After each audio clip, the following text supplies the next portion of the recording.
Good evening mga idol. Dito ako ngayon sa aking bahay. Saan ay nagaganap ang isang pagluluto. Yan. Luto tayo ng sinigang. Pero syempre may katulong. Hindi ko kaya mag-isa to.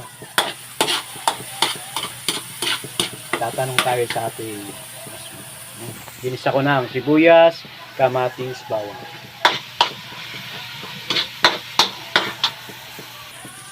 At ngayon, ilalagay na po natin ang pork baboy para sa sinigang natin.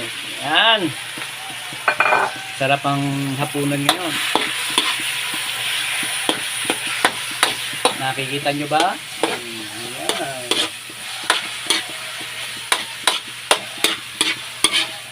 Na medyo lalagyan ng patis ba to? Lalagyan na natin ng kalahating kutsarang asin. Tingin ko kalahating kutsara na to.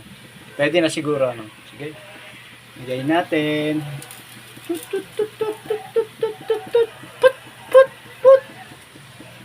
Yan. Ilagay na natin yung asin. Halu-haluin na natin. Pagkatapos ilagay ang asin para kumapit yung alat. Alat ng baboy. Alat ng asin. Yan.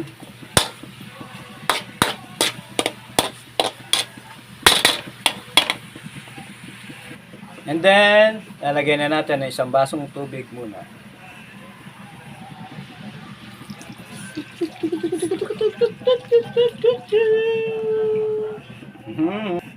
Tapos, tatakpan po muna natin para kumulo. Palalambutin muna natin yung pork baboy. And now, kumukulo na ang ating baboy.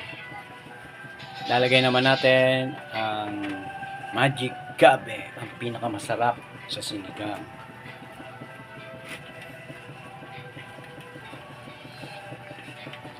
Sinigang. Yan, nailagay na natin. And then, dagdagan natin ng isang basong tubig ulit. Isang basong tubig.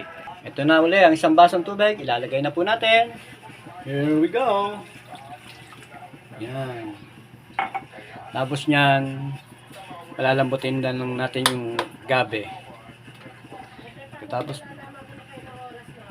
yan. Mag-wait po tayo ng mga 1 minute. Tapos po kumulo, nilagyan na natin ang mga gulay. Ang talong, okra, at sili. Palambutin natin ulit. Bago natin ilagay yung kangkong. Naluto na ang sinigang sa baboy. Kakainin na namin siya. God bless!